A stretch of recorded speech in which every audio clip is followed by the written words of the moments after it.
Married to end the war, the alien queen watched the human change everything. The galaxy had been at war for nearly 100 years. Humanity and the Zelari, a proud and disciplined alien species, had clashed in countless battles across star systems. Entire planets had been scarred by laser fire, and fleets of ships had vanished in explosions that lit the void of space. The war had no end in sight, until one day, Queen Virissa, the ruler of the Zelari Empire, made a shocking proposal. The Zelari had always been proud of their order, their precision, and their unmatched technology. Their cities floated in orbit, glowing like jewels in the dark, while their fleets moved with the exactness of a giant, living clock. But despite all their advantages, the humans had something the Zelari could not control: unpredictability. Humans could adapt to impossible situations, improvise, and turn disasters into opportunities. Queen Virissa had studied the humans for decades, watching them fight, negotiate, and survive against all odds. And she had come to a bold conclusion. If the war could be ended, it would not be by weapons, strategy, or alliances with other alien races. It would be through something completely unexpected: marriage. Not just any marriage, but a political union that would link the two species. And not just any human. Commander Elias Kane, a brilliant tactician, a skilled negotiator, and a man whose reputation for daring acts and quick thinking had spread across human space. Elias did not know that the Zelari were considering him. He had spent his life fighting, leading campaigns, and ensuring humanity survived the endless threats of the galaxy. His life had been filled with danger, but never had he imagined that he might be asked to marry an alien queen to end a war. The message arrived in a simple, stark format, carried by a diplomatic envoy that barely managed to pass human security protocols. The message read, "Commander Elias Kane, you are requested to meet Queen Virissa of the Zelari Empire.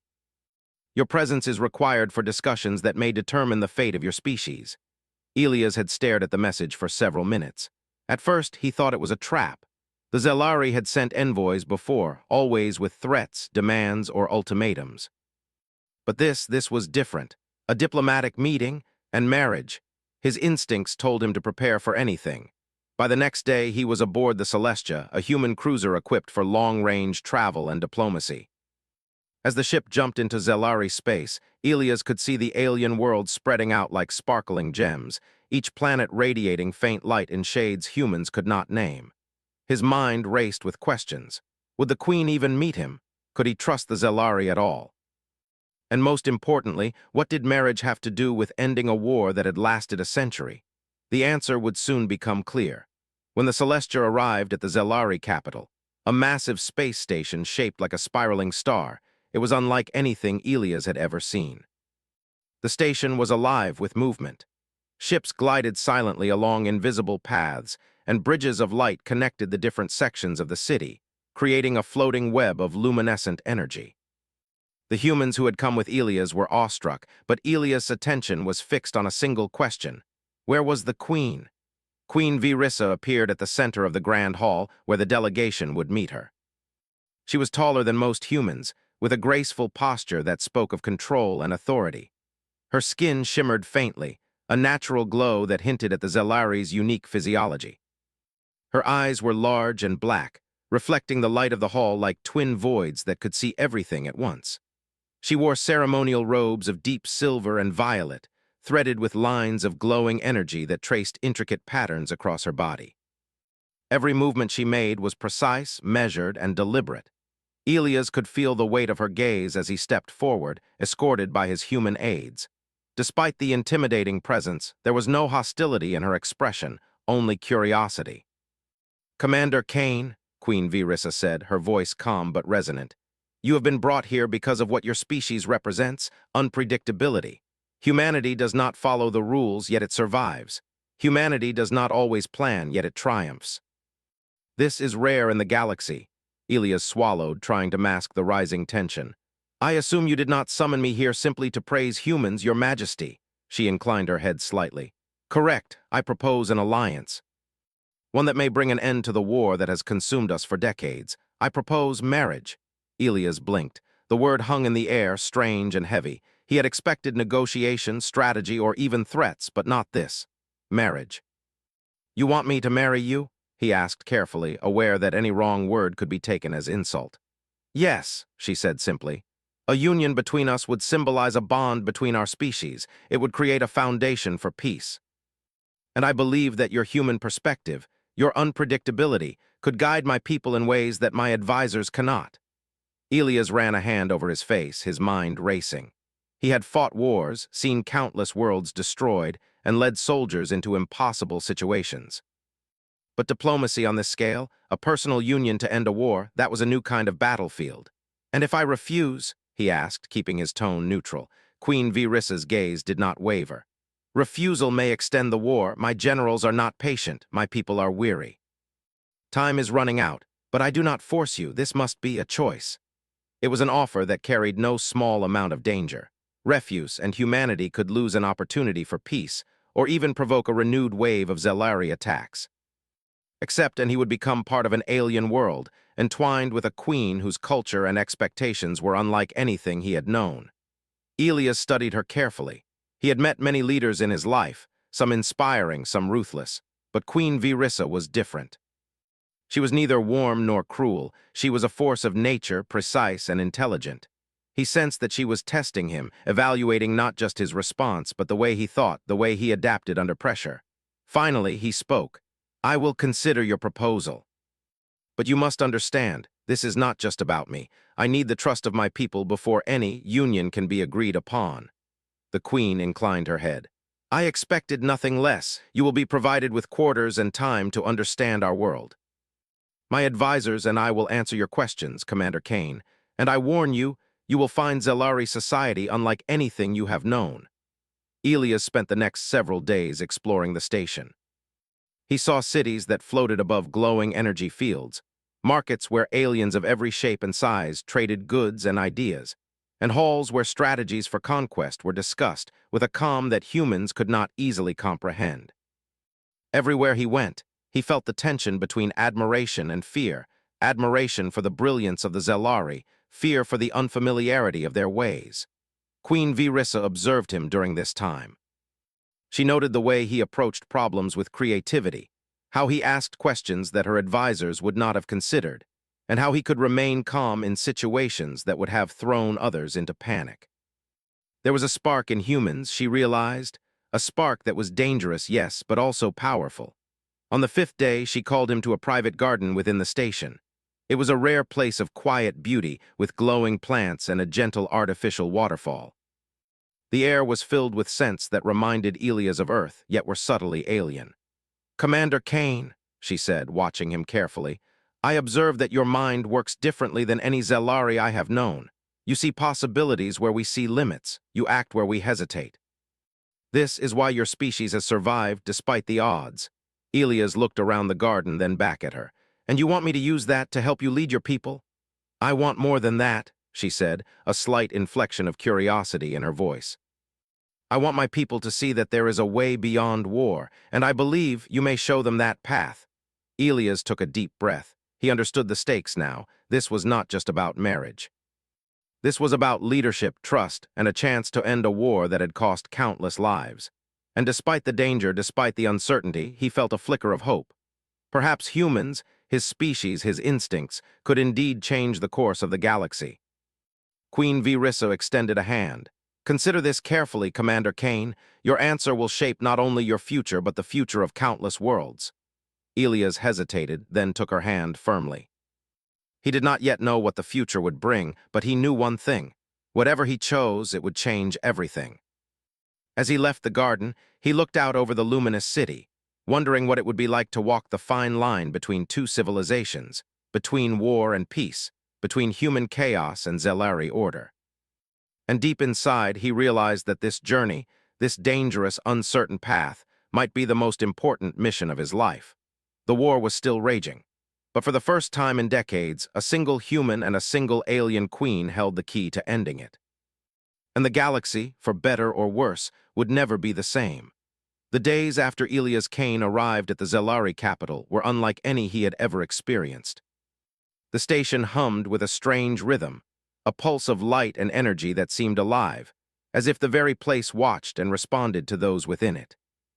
He was given a suite in the diplomatic wing, a set of rooms designed for visiting leaders, with walls of shimmering material that could shift color depending on the mood of the room. But despite the beauty and the wonder, Elias could not shake the feeling of tension. Every Zelari he met seemed to measure him, analyzing his every gesture, every word. Their expressions were often unreadable, their thoughts hidden behind eyes that reflected everything and nothing at once. The humans accompanying him whispered in quiet corners about the difficulty of even walking through the corridors without breaking some unseen rule. Queen Virissa had not left him alone for long. On the morning of the third day, she summoned him to the Hall of Mirrors, a ceremonial chamber reserved for discussions of great importance. The hall was vast, with walls made of reflective crystal that bent light into intricate patterns. It was disorienting, beautiful, and slightly intimidating. Elias stepped into the chamber and bowed slightly, as custom dictated, though he was careful not to overdo it. Zelari customs were precise. Too much or too little could be interpreted as disrespect. Queen Virissa observed him silently from her raised platform, her long, lithe body perfectly still, glowing faintly in the crystalline light. "Commander Kane," she began, her voice calm but firm, "your species is strange. You do not follow the rules of many other civilizations. You improvise, you take risks, and yet you survive. This is why you are here. This is why I proposed the Union." Elias nodded, keeping his expression neutral. "I understand, Your Majesty, but I must admit adapting to your ways is difficult. Even walking through the corridors without offending someone is a challenge." The Queen tilted her head slightly, a gesture that reminded Elias of a thoughtful pause. "You see the difficulty, but you also see the advantage. Your perspective is unbound by our strict customs. You see what is possible where my people see limitations. That is rare and valuable." Elias considered her words carefully. He had led troops through impossible battles, negotiated truces with alien factions, and survived countless ambushes. Yet here, in the heart of the Zelari Empire, he felt a new kind of challenge. This was not about survival. It was about influence, diplomacy, and understanding a culture that had mastered every aspect of order. Over the next several days, he was introduced to more of the Zelari society. The court was a labyrinth of protocol, with advisors, generals, and nobles all observing his actions. He attended meetings where strategies for battles he had never fought were debated with precision. Every plan was meticulous, every calculation exact. He realized that the Zelari excelled at perfection, but perfection came at a cost. Adaptability was limited, and creativity was rare. Elias' first real test came during a market visit, where he was guided through a bustling hall filled with alien merchants and traders. The market was alive with colors and smells, some of them familiar, others completely alien. Humans could haggle with style and charm, but Elias quickly realized that Zelari trading was different. It was precise, almost mathematical. A misstep in approach could create offense, even if accidental. When a merchant attempted to overcharge a visiting human envoy, Elias acted instinctively. He calculated the merchant's likely profit margins, then offered a counter-proposal using logic and persuasion rather than force or intimidation. The result was unexpected. The merchant accepted, impressed by the human's cleverness, and the Zelari observers murmured among themselves. Queen Virissa, who had watched from a balcony, noted the reaction with interest. "This is what I mean," she said later when Elias returned to her chambers. "You find solutions where we see none, you act where we hesitate. Your actions carry a kind of energy my people cannot replicate." Elias rubbed his forehead. "I'm not trying to impress anyone. I just respond to what I see. That's how humans survive." Queen Virissa regarded him carefully. "And yet, that is exactly why your presence here may change everything. If my people can learn to see possibility where they see only rules, perhaps we can avoid further war." The days grew longer as Elias continued his immersion into Zelari life.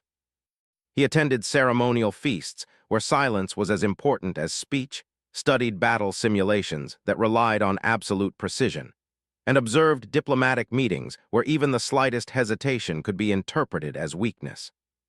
At first, he struggled to understand, feeling constrained by rules that humans would have ignored. But slowly, he began to see patterns, ways in which human ingenuity could complement Zelari discipline. One afternoon, a minor crisis erupted in the station. A supply transport had malfunctioned, threatening to delay the delivery of critical resources to a nearby planet. Zelari advisors debated endlessly, analyzing probabilities and waiting for approval from higher authorities. The delay could have caused serious damage.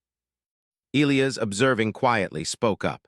"Why not reroute the secondary transport and use the repair drones from Station Delta? It won't follow the usual protocol, but it will work." The room froze. Several Zelari glances darted toward him, some skeptical, others curious. Queen Virissa's eyes, however, remained steady. "Explain," she commanded. Elias outlined his plan step by step, combining logic with improvisation. It was unorthodox by Zelari standards, but it addressed the problem immediately. After careful consideration, the Queen gave a single nod. The plan was executed, and it worked perfectly. Supplies arrived on time, and what could have been a disaster was averted. Later, she observed him in private. "You act without fear of breaking protocol," she said. "And yet your actions succeed where my generals hesitate. This is remarkable." Elias shrugged, trying to hide the pride he felt. "Humans survive by thinking on our feet. We can't wait for perfection or approval. We adapt or we die." Queen Virissa smiled faintly, a rare expression for her species. "Perhaps this is the lesson my people need. Adaptability is as powerful as precision." But not all in the court welcomed Elias' presence. Some advisors whispered in corners, questioning the wisdom of placing a human in such a position. "He does not understand our ways," one said. "He will disrupt everything." "Yes," another replied, "but he succeeds. That is troubling." The tension in the court grew as Elias' presence challenged centuries of tradition. Yet, Queen Virissa continued to observe him, fascinated by his boldness, his courage, and the way he could think beyond rules. Then came the first official meeting with human representatives in Zelari space, a meeting meant to discuss the terms of the proposed alliance and the potential union. Elias led the human delegation, explaining Earth's resources, strategies, and the desire for peace. The Zelari listened, precise and calculating, while Elias navigated the conversation with careful balance, blending diplomacy with human intuition. During the meeting, a misunderstanding arose. One of the Zelari advisors misinterpreted a human phrase as disrespect. Elias noticed immediately, and without hesitation, clarified, offering a solution that acknowledged Zelari customs while still keeping human dignity intact. The result was immediate calm. Queen Virissa, watching closely, realized something profound. Humans could mediate, negotiate, and adapt in ways her people could not. That evening, in the quiet of her private chambers, she reflected on the human she had summoned. Elias Kane was more than a negotiator or a soldier. He was a spark, a force of unpredictability that challenged everything she had known about leadership, diplomacy, and war. "Perhaps," she thought, "he is the one who can show my people a different way. Perhaps he is the one who can end the war." Elias, meanwhile, walked through the city at night, the alien lights reflecting off his armor. He had faced enemies in countless battles, yet here he felt a new kind of pressure. Every move, every word, every action was observed. But unlike previous challenges, this one required understanding, not just force. He had to navigate a world alien to him, earn trust without weapons, and survive not with strength alone but with ingenuity and courage. For the first time in his life, Elias understood that war could be fought with more than lasers and strategy. It could be fought with ideas, creativity, and adaptability. And perhaps, if he succeeded, the result could be far greater than victory: peace. In the days that followed, Elias continued to learn, to observe, and to act. He began to see ways in which humans could complement Zelari order, how improvisation could enhance strategy, how emotion could guide decision-making, and how unpredictability could become a strength. Queen Virissa watched silently, intrigued and cautious, realizing that this human might indeed change the course of history. The cultural collision had begun. And in the middle of it stood a human commander, unbound by rules, fearless in thought, and ready to leave a mark that no one in the galaxy could ignore. The war had not ended, not yet. But the first step toward something greater had begun, in the form of one human, one alien queen, and the fragile, extraordinary bridge being built between their worlds. The Zelari capital shimmered in the light of distant stars, a city of perfect order and glowing structures that reflected the discipline of an ancient civilization. But beneath the surface, tension stirred. Some Zelari generals and advisors still resisted the idea of peace with humanity.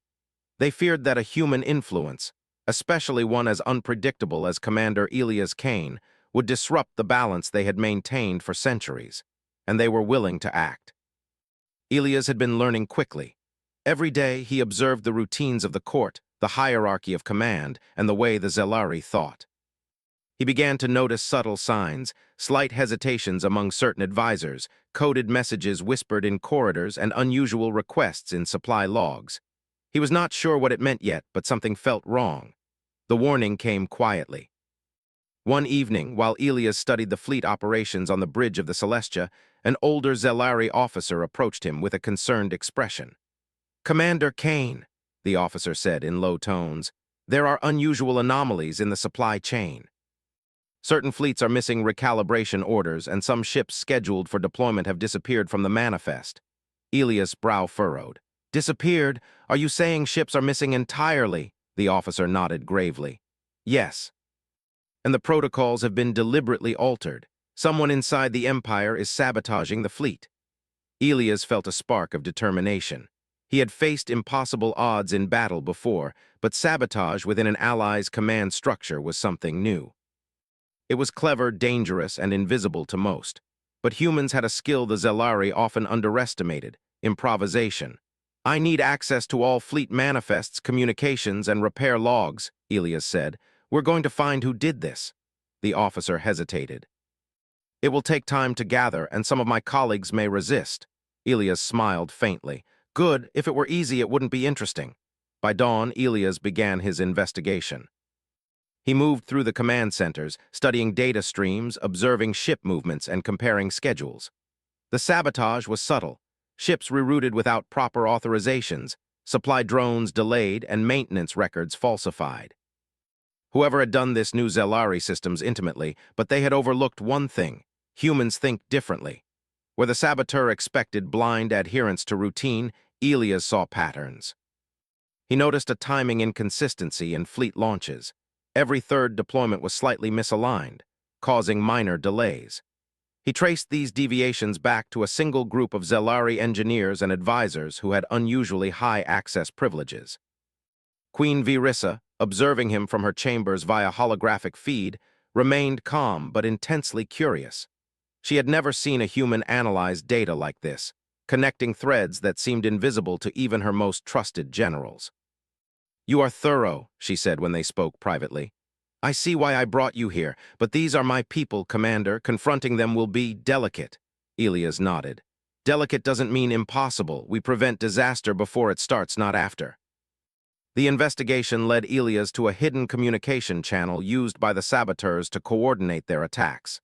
He tapped into it, learning the timing of each disruption, the ships targeted, and the individuals involved.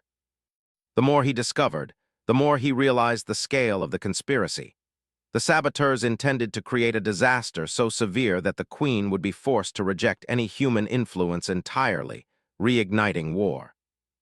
Elias shared his findings with a small, trusted group of Zelari officers loyal to the Queen. Together, they devised a counterplan. It was risky and required improvisation, exactly the type of skill humans excelled at, but Zelari often feared. They would use the saboteurs' own plan against them. Instead of confronting them directly, they would allow a scheduled fleet launch to proceed under controlled conditions, while secretly preparing a secondary fleet to correct any sabotage. The timing had to be perfect, and any mistake could destroy multiple ships and hundreds of lives. The day arrived. Elias stood on the observation deck as fleets assembled, his mind racing through contingencies. Queen Virissa appeared beside him, her presence calm but commanding. "Commander Kane," she said softly, "if this fails, it could set back our peace talks by decades." "I know," Elias replied, "but it will not fail. We have anticipated every variable the saboteurs could exploit." As the fleets moved into position, anomalies began to appear exactly as predicted. Ships veered off course, energy signatures flickered, and minor malfunctions occurred. Elias activated the countermeasures, rerouting repair drones and secondary fleets. The ships corrected their course before any damage occurred, maintaining the illusion that all was normal. The saboteurs, believing their plan was succeeding, moved their final stage into action, a coordinated attack on the station's central energy hub. But Elias had already prepared defenses, using the station's existing energy grid to isolate and neutralize the threat. By the time the saboteurs realized what had happened, the damage was contained, and their identities were exposed. Queen Virissa observed the outcome in silence, a faint glow radiating from her eyes. The humans had acted in ways her own people would not have considered. Flexibility, creativity, and intuition had prevented catastrophe. Elias confronted the saboteurs directly. They were skilled, dangerous, and proud, but he was confident. Using logic, negotiation, and subtle psychological pressure, he convinced them that further sabotage would be useless. One by one, they surrendered, realizing that the human had anticipated every move before they had even acted. When the crisis was over, Queen Virissa approached Elias in the main chamber. "You have done what my generals could not," she said, her voice calm but tinged with awe. "You have prevented disaster, Commander Kane, not by power but by thinking beyond limits. This is why humans survive."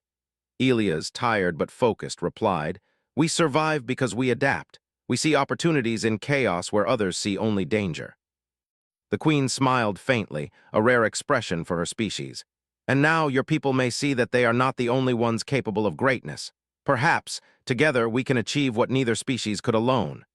Word of Elias' success spread quickly through the station. Some Zelari advisors remained wary, but even they could not deny the result. A human had solved a problem that could have destroyed hundreds of ships and ended the peace talks before they began. And he had done it not through force, but through intelligence, observation, and courage.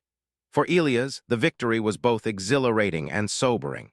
He had seen the depths of Zelari discipline, the limits of rigid order, and the dangers of internal resistance. He also realized the importance of trust, not just in his own skills, but in the willingness of others to act when guided. The human ability to improvise had saved the day, but the success depended on collaboration. Queen Virissa continued to observe him closely. In private moments, she reflected on what she had seen. Humans could challenge the Zelari in ways her species had never imagined. Their unpredictability was not weakness. It was a weapon, a tool for survival, and perhaps the key to ending the war. The sabotage had been a test, whether intentional or not. It revealed not only the flaws within her court, but also the unique capabilities of the human she had chosen. Elias Kane was more than a soldier. He was a bridge between worlds, a symbol of hope, and a living demonstration that adaptability could rival precision. In the days that followed, the exposed saboteurs were removed from positions of influence, and reforms began quietly in the fleet command. Elias was given more access to strategic planning, allowed to offer suggestions, and even granted authority in certain operations, a level of trust unusual for a human in Zelari space. The events of the sabotage also changed Queen Virissa's perspective. She began to consult Elias not just on logistics and fleet management, but on diplomacy, human strategy, and unconventional approaches to problem-solving. Each discussion revealed more about the human mind, and each solution proposed by Elias strengthened her belief in the potential of unity between their species. Even as the immediate crisis passed, the shadow of war remained.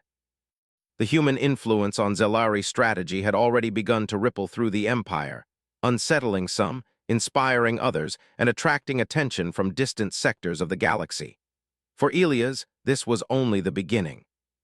He had proven the value of human ingenuity, but the real challenge lay ahead, transforming that trust into lasting peace.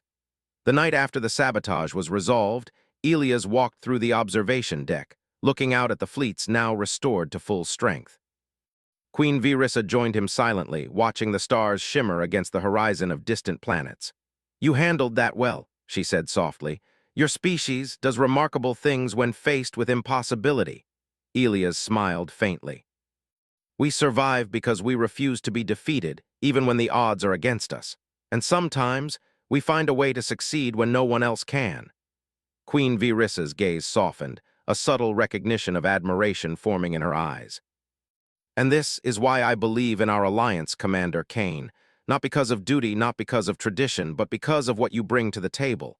Your mind, your courage, your unpredictability. It may change everything.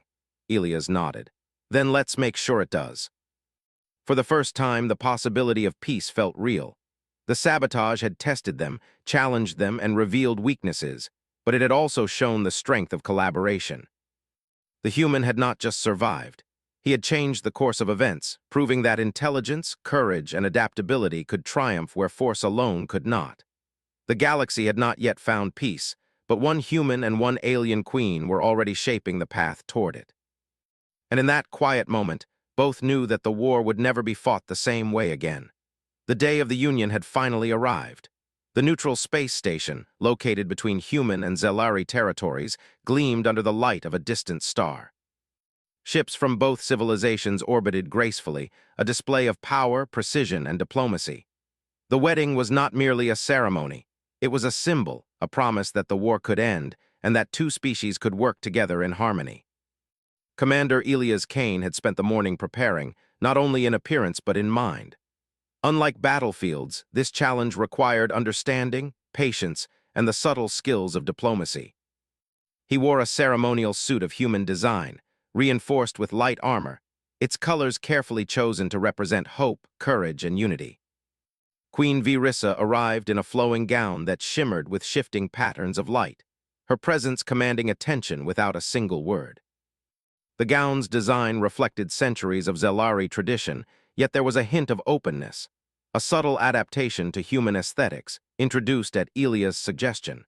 She moved with grace, yet her eyes were sharp, observing every detail of the preparations. The ceremonial hall was vast, lined with transparent walls offering a view of the stars. Between the two sets of delegates, tension and excitement mingled. Humans were intrigued by the elegance and discipline of the Zelari, while the Zelari were cautiously observing the human delegation, curious and uncertain. As the ceremony began, an elder officiant spoke in the Zelari tongue, reciting words that symbolized unity, trust, and mutual respect. Elias, understanding the essence if not the full language, mirrored the gestures and tones carefully. Queen Virissa responded in turn, her voice calm and measured. Each gesture, each word, carried meaning far beyond mere ceremony. Despite the ceremonial nature, the wedding was not without subtle challenges. Protocol required that each participant respond to various cues and signals, some predictable, some deliberately complex. For a human, the rules were nearly impossible to memorize in one day. But Elias had learned something crucial during his time in the Zelari capital. Humans adapt. When a sudden technical issue disrupted the lighting and caused the ceremonial holograms to flicker, several Zelari advisors froze, unsure how to proceed. Elias reacted instantly, guiding the staff and suggesting a solution that preserved both the ceremony and the dignity of the Zelari tradition. Queen Virissa observed silently, impressed by his calm efficiency. The ceremony continued, now more fluid, with both species witnessing a partnership that was more than symbolic. Elias and Virissa exchanged formal vows. For humans, vows were emotional expressions of commitment.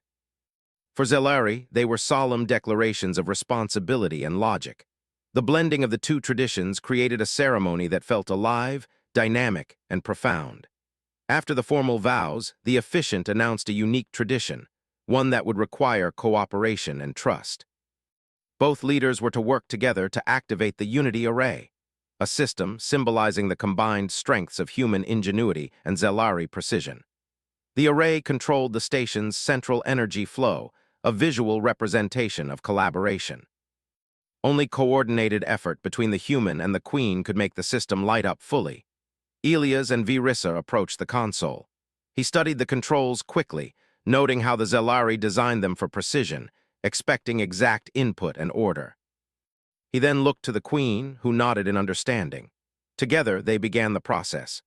Elias relied on instinct and improvisation, adjusting inputs based on real-time feedback, while Virissa applied her knowledge of exact sequences and logic. Slowly, the system responded, energy flowing into the central structure and creating a brilliant cascade of light that filled the hall. The audience gasped, impressed by the harmony between the two leaders. It was a powerful demonstration. Human adaptability complemented Zelari precision, and the result was greater than the sum of its parts. When the ceremony concluded, delegates from both sides approached, offering congratulations, questions, and careful observations. Elias noticed the mixture of admiration and skepticism in the Zelari. They were not used to this kind of unpredictability, yet it had produced success. The humans, on the other hand, marveled at the discipline and elegance of the Zelari, realizing that adaptability and precision could coexist. Over the following days, the newly united pair began to work together as partners, not only symbolically but strategically. They reviewed fleet plans, trade routes, and defense strategies, combining human intuition with Zelari methodology. For the first time, the Queen allowed Elias to make suggestions that altered her people's standard protocols. His ideas were unconventional, sometimes bordering on risky, yet every time they succeeded. One example involved a border system between human and Zelari space. The existing design relied on absolute order, leaving no room for rapid response to unforeseen events. Elias proposed adding flexible modules that could be adjusted in real time based on situational changes. At first, the Queen's advisors hesitated. They feared unpredictability. But when a simulated crisis demonstrated the module's effectiveness, even the skeptics had to acknowledge its value. Through these actions, Elias began to change not just policies but attitudes. The Zelari realized that human unpredictability was not weakness, it was a tool. They saw how rapid adaptation, creativity, and willingness to challenge assumptions could complement their disciplined society. Meanwhile, Elias also adapted. He learned the subtle cues of Zelari communication, the importance of precision in certain contexts, and how trust could be earned through observation and consistency. By merging human spontaneity with Zelari exactness, he and the Queen developed a partnership that was both personal and practical. During one private moment in the gardens of the neutral station, Queen Virissa spoke to Elias about her perspective. "I have observed my people for decades," she said softly. "They are brilliant, disciplined, and precise, but they fear change. They fear what they cannot predict. You embrace it." Elias smiled faintly. "Humans survive because we must. We have to adapt to survive or we die. It is what we do naturally. We make decisions in the moment based on what we see and feel. Sometimes it works, sometimes it fails, but we never stop trying." The Queen considered this, her luminous eyes reflecting both curiosity and admiration. "Perhaps that is why I have chosen this path. Perhaps it is not just your ideas I seek, but your perspective. You see what my people cannot." Their partnership began to ripple through the ranks of both species. Human officers and delegates began working more closely with Zelari counterparts, combining knowledge, sharing ideas, and collaborating in ways that had been impossible during the decades of war. Fleet strategies became more flexible, supply chains more resilient, and diplomatic channels more open. Even in moments of leisure, the two leaders continued to influence one another. Elias introduced small human customs, a shared meal, a casual discussion of personal experiences, humor, and empathy, while the Queen exposed him to Zelari philosophy, strategy games, and the value of patience and observation. Both learned from the other, growing not only in skill but in understanding. However, the process was not without tension. Some Zelari generals remained wary of human influence, questioning whether adaptability was truly strength or merely chaos. Some human delegates doubted whether the Zelari could ever embrace a different way of thinking. But Elias and Virissa remained resolute, demonstrating through action that cooperation was not only possible but essential. One day, a small conflict arose on a nearby neutral planet. Human traders had reported minor attacks by rogue mercenaries seeking to profit from the ongoing war. The Zelari fleet had planned a precise response, relying on overwhelming firepower and strict formation. Elias suggested a combined approach, human reconnaissance teams working with Zelari tactical units, using improvisation to anticipate the mercenaries' moves. The plan worked flawlessly. The mercenaries were captured without major damage, and both human and Zelari forces learned from one another. The Queen, observing the results, realized that this success was not a one-time event. It was proof that human creativity could integrate with Zelari order, and that peace could be maintained through collaboration rather than domination. That evening, as Elias and Virissa walked through the gardens of the station, the stars glowing faintly above them, the queen reflected on what had changed. "I once believed that order alone could maintain peace," she said softly, "but I see now that it is not enough. Balance requires adaptability, courage, and a willingness to act beyond expectation. You have taught me this, Elias Kane." He looked at her, understanding the weight of her words. "And you've taught me that discipline and precision can make ingenuity stronger. It's not just human thinking or Zelari thinking, it's both together." The ceremony had symbolized the beginning of unity, but their partnership now symbolized something deeper. A new way of thinking, a new approach to leadership, and a new hope for peace. The galaxy watched closely. The marriage was not just between a human and an alien queen. It was a union of minds, strategies, and cultures. And the effects were already visible. Trade routes stabilized, conflict zones calmed, and the promise of cooperation began to spread. For Elias, this was more than victory. It was a demonstration of human potential, a proof that ingenuity, courage, and empathy could influence even the most disciplined civilizations. For Queen Virissa, it was proof that her choice, bold, unprecedented, and perhaps risky, was the right one. Together, they had begun to build a future where humans were not just participants in galactic events, but catalysts for transformation. The marriage of minds had begun. And for the first time in decades, the war-torn galaxy glimpsed a possibility that had seemed impossible. Peace through collaboration, adaptability, and trust. The galaxy had changed. Not all at once, but in quiet, deliberate steps. The war that had lasted for nearly a century between humans and the Zelari was no longer defined by battles and destruction. Instead, it began to be shaped by dialogue, strategy, and cooperation. And at the heart of this change were two individuals, Commander Elias Kane and Queen Virissa. Since their union, the two had worked tirelessly.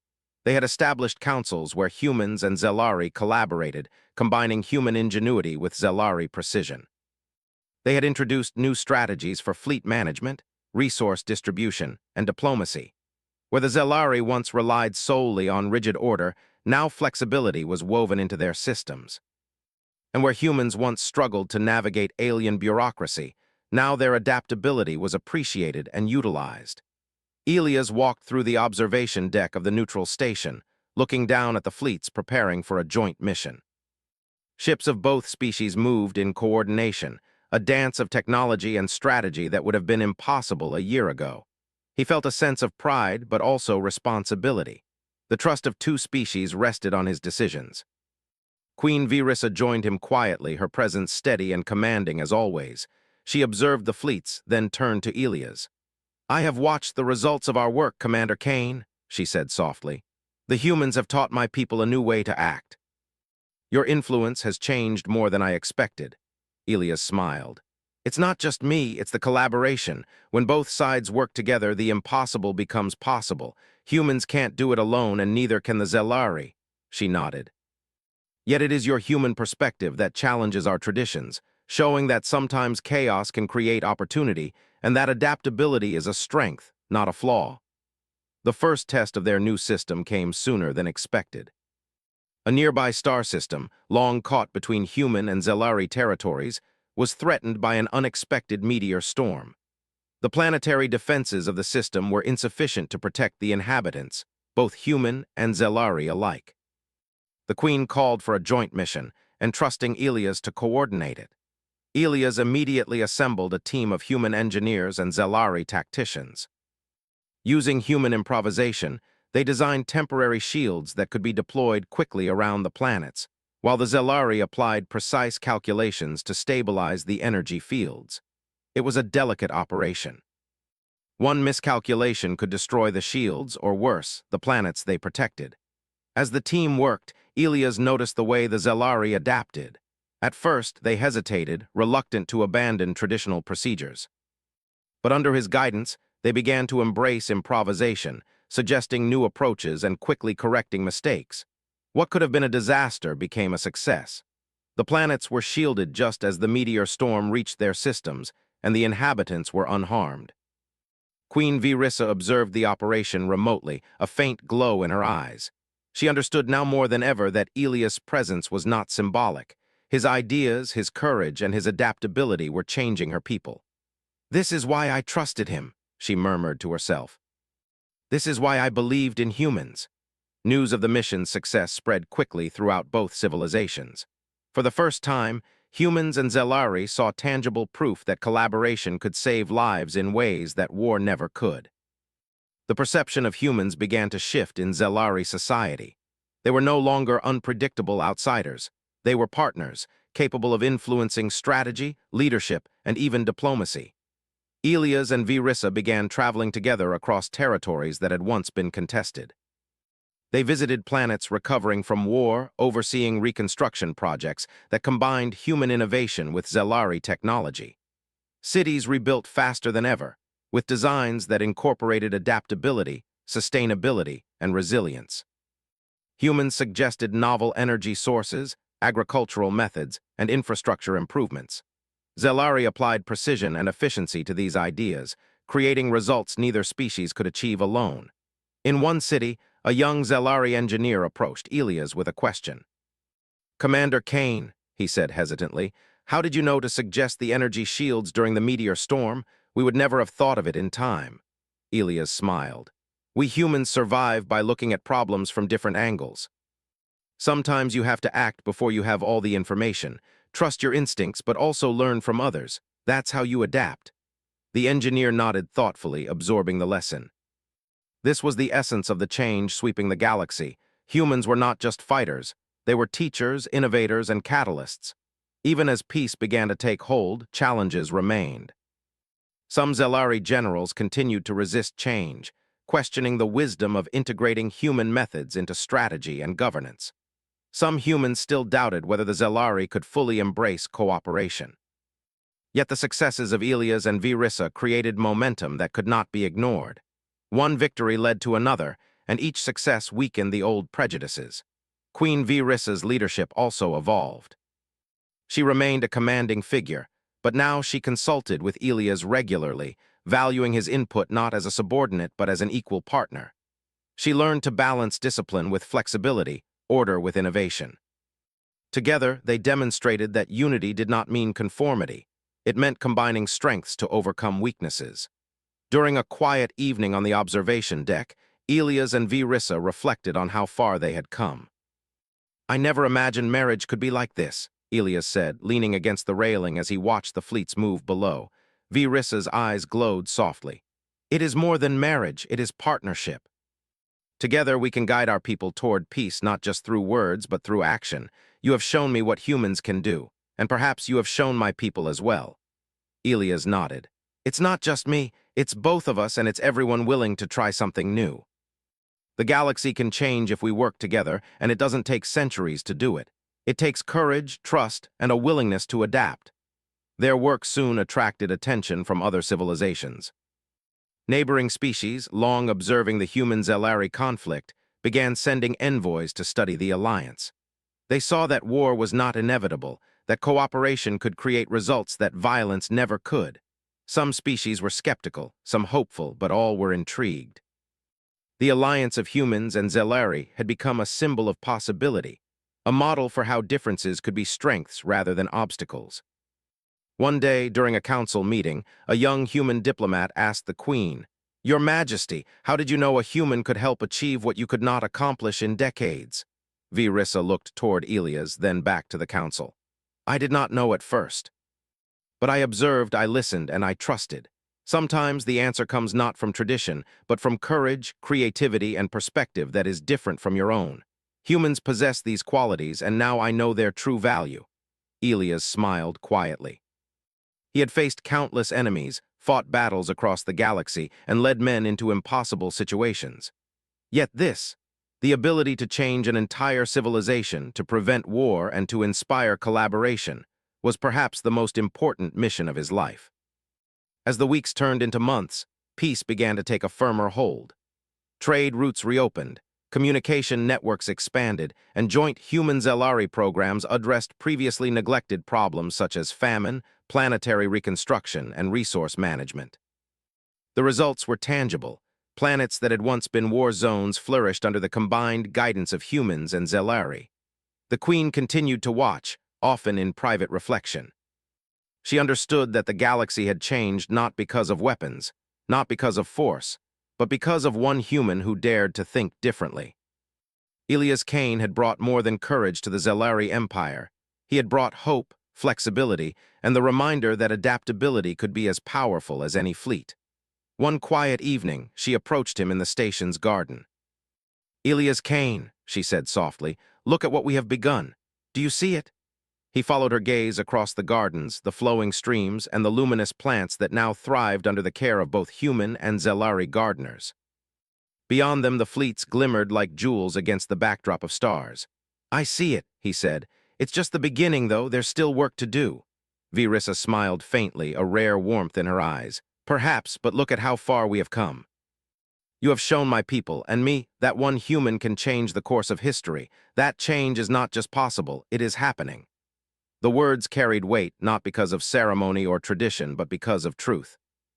The galaxy had witnessed human courage, ingenuity, and adaptability, transforming the rigid order of the Zelari into a system that embraced possibility. Wars were no longer fought simply with weapons. They were solved with ideas, collaboration, and trust. Elias and Virissa continued their work, traveling between planets, overseeing projects, and guiding negotiations. Each success strengthened the alliance and inspired others to believe that peace was achievable. And while challenges remained, old prejudices, rogue factions, and distant threats, the foundation they had built was strong. The marriage had begun as a political act, a symbol of hope. But it had grown into something greater, a union of minds, a partnership of cultures, and a model for what the galaxy could achieve when courage met wisdom, when adaptability met precision. As Elias looked out at the stars, he thought about the journey that had brought him here, from a soldier fighting battles on distant planets to a leader shaping the future of two civilizations.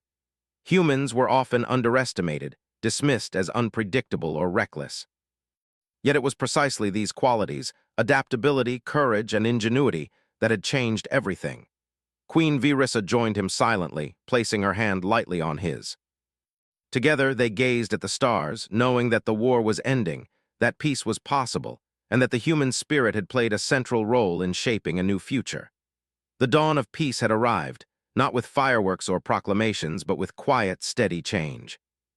And at its heart were a human and an alien queen, united not just by ceremony, but by vision, trust, and the belief that together, they could change the galaxy forever.